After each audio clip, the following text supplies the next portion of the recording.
Bismillahirrahmanirrahim. Assalamualaikum warahmatullahi wabarakatuh. Syekh Siti Jenar, tokoh yang kontroversial. Dulu saya pernah ngomong panjang lebar tentang beliau, riwayat hidupnya, asal-usulnya, sekaligus kontroversinya. Oke, sekarang ke sini. Ini dari serat Siti Jenar. Ini juga disalahpahami. Ada yang bilang gara-gara ini dianggap pengikutnya saya Siti Jenar itu tidak sholat, tidak Jumatan. Ada muridnya namanya Kilontang. Katanya Kilontang bersujud-sujud tiap hari Jumat di masjid, menyembah kesunyian, kesenyapan, kekosongan. Itulah yang kalian lakukan. Kalau menurut wejangan guru saya, orang sembahyang itu siang malam tiada putusnya dilakukan. Hai Bonang, ini karena yang interogasi Sunan Bonang.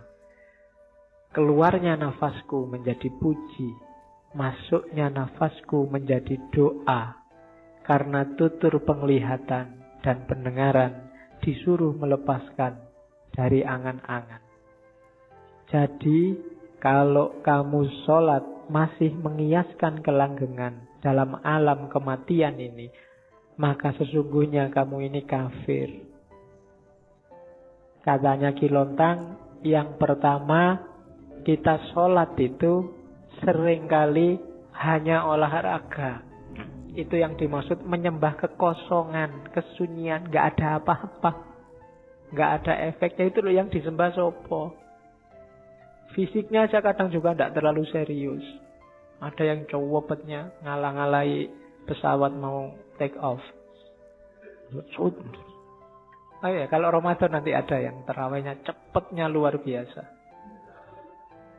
Nah, itu ngapain? Kita sholat kan sedang berkomunikasi loh dengan yang paling maha puncak. Allah yang tiap hari merindukan kita. Sedang berhadapan-hadapan itu kok kelihatan kita tidak kerasan sekali. Allahu Akbar, Allahu Akbar. Yang kita sembah itu apa? Berapa persen Allah hadir bahkan dalam sholat kita? Jadi itu yang bahasanya Kilontang, menyembah kekosongan. Kalimat lainnya, sholat tanpa memahami hakikatnya seperti menyembah bumbung. Bumbung itu kan bambu itu loh. Ya memang luarnya sih kelihatan kukuh, tapi dalamnya kosong. Hatinya kayu, batang kangkung. Batang kangkung kan juga dalamnya kosong. Kosong melompong, hampa dampa, kolong angin. Bahasanya Kilontang. Jadi tidaklah sholat itu tidak begitu. Kalau hanya olahraga, kita sedang nyembah bumbung kosong. Tidak ada nilainya. Iya sih luarnya kelihatan ada, tapi dalamnya tidak ada apa-apanya. Dapatnya cuma capek. Kalau puasa dapatnya lapar. Kalau guruku, katanya Kilontang, tiap detik kehidupannya adalah sholat. Para wali itu justru mereka yang maniak ibadah, maniak syariat, tapi tidak berhenti di syariat. Syariat itu hanya wadahnya, lantarannya untuk naik ke wilayah yang lebih tinggi, dan puncaknya adalah bertemu dengan Allah. Terus ada lagi sindiran, sholat yang mencuri. Apa sih sholat yang mencuri itu? Di serat Siti Jenar, pada waktu saya sholat, budi saya mencuri. Pada waktu saya zikir, budi saya melepaskan hati. Menaruh hati pada seseorang. Kadang-kadang menginginkan keduniaan yang banyak. Lain dengan zat Allah yang bersama diriku. Jadi sholat dan semua amal ibadah itu kan semacam permintaan Allah untuk kita lakukan. Harusnya demi Allah. Tapi kita melakukan banyak sekali ibadah tidak demi Allah, tapi berpamrih kayak tadi. Pamrihnya macam-macam, bahkan banyak yang keduniaan. Barang siapa sholat jamaah isya dan subuh tanpa terputus, maka rezekinya akan. Wah, dan kita rajin sholat isya dan subuh tanpa putus, ngincer apa? Rezekinya lancar. Itu yang oleh Sesi Jenderal disebut sholat yang mencuri. Akal budi yang mencuri. Padahal bukan itu harusnya. Bukan duniawi targetnya sholat itu. Jadi jangan kesana. Kalau kesana mencuri kamu. Harus tetap Allah. Inna lillahi wa inna ilaihi roji'un. Terus, kalau dikomparasi dengan ayat, kritiknya Siti Jenar misalnya bisa dikomparasikan dengan surat Al-Ma'un. Fawailul lil musallin. Orang-orang sholat yang hasilnya malah neraka. Kenapa? Sholatnya karena riya. Alladzina hum yura'un. Walladzina hum an sholatihim sahun. Sholatnya lalai.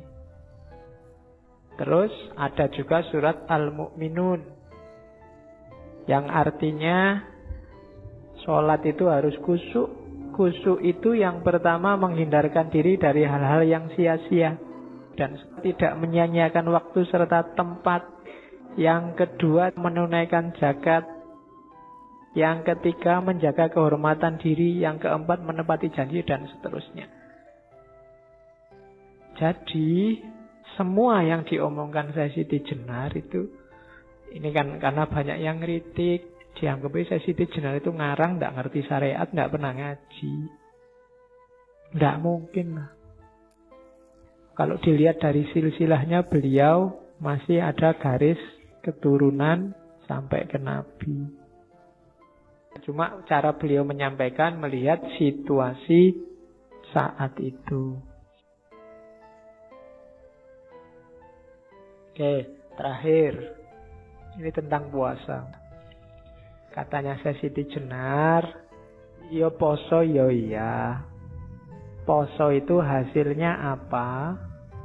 Kemampuan untuk melaparkan diri. Ngelakoni weteng kudu luwe. Maksudnya apa? Kemampuan mengendalikan hawa nafsu. Itu panennya orang puasa. Dengan puasa kita terlatih terkendali.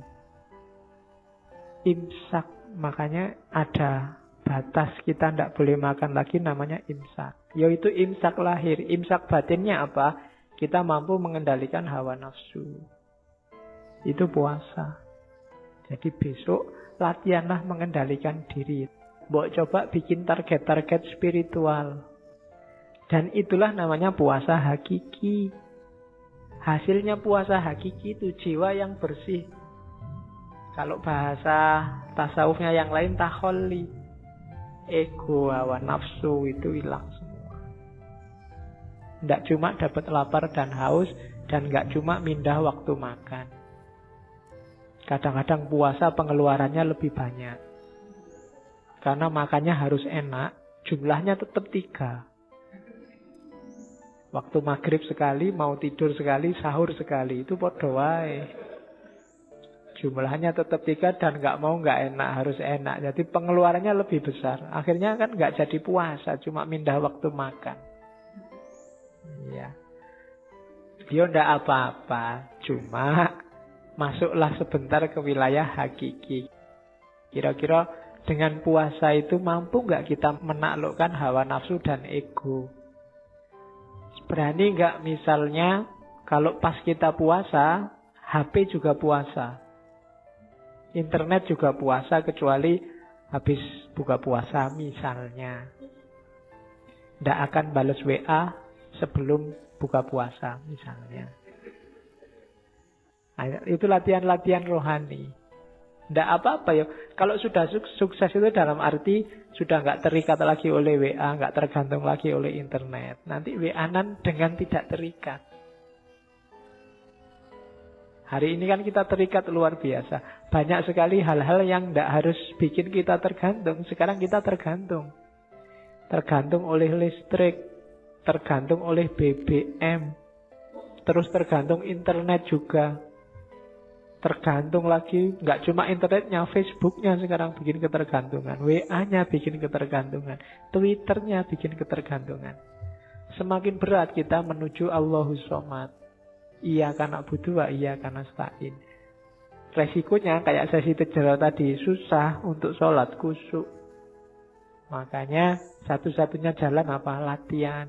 Nggak usah ambisius, nggak usah, wah ini minggu depan saya mau jadi wali kayak saya Siti Jenar, nggak iso. Ya pelan-pelan, dikit-dikit, ditaklukkan pelan-pelan. Nafsu itu triknya di situ. Yang ambisius biasanya akhirnya malah kalah. Pelan-pelan, taklukkan pelan-pelan. Karena jiwa kita itu butuh pembiasaan. Kalau sudah terbiasa lebih gampang. Kalau drastis agak susah. Maka pelan-pelan ya. Kalau sholat kita hari ini Allah hanya 5% mewarnai, ya besok ditambah jadi 6%. Kalau kemarin ingat Allah itu awalnya saja Pak, pas Allahu Akbar, setelah itu lupa, ya nanti ditambahilah Allahu Akbar sampai Fatihah, ingat. Setelah itu agak lupa. Latihan kecil-kecil gini lama-lama jiwamu terbiasa. Itu yang perlu ditempuh. Oke, itu dulu ya Syekh Siti Jenar. Semoga ada yang bisa diambil dari beliau. Dan seperti saya bilang di awal, kita sudah capek berkontroversi, saatnya kita ambil hikmahnya dari ajaran-ajaran Syekh Siti Jenar. Syukur-syukur membuat perubahan, memunculkan kesadaran tadi, bukan cuma pengetahuan. Kurang lebihnya mohon maaf. Wallahul muwaffiq, wallahu a'lam bissawab. Wassalamualaikum warahmatullahi wabarakatuh.